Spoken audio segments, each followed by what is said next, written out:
Ba't nandito ka? Ikaw na lang ang meron ako. Mga kaibigan at pamilya ko, lahat peke. Peke sila. Iniwan na ako ng lahat ng mahalaga sa akin. Inasahan kong hindi mo ako iiwan.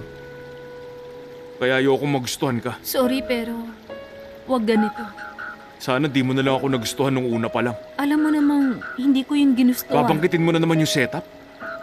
Huwag ka na nga magpalusot pa. Palusot? Sinasabi mo bang peke ang stage at totoo ang shadow at wala kang kontrol? Paano mo masasabi kung anong totoo sa hindi kung totoo to sa akin? Magiging in love pa rin ako sa'yo kung hindi ako aware. Ngayon hindi ko na magawa.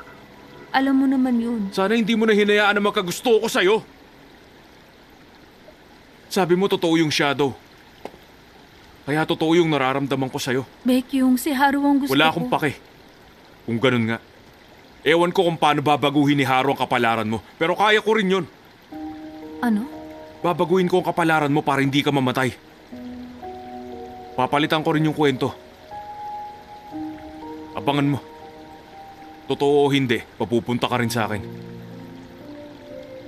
Sabihin mong di totoo to.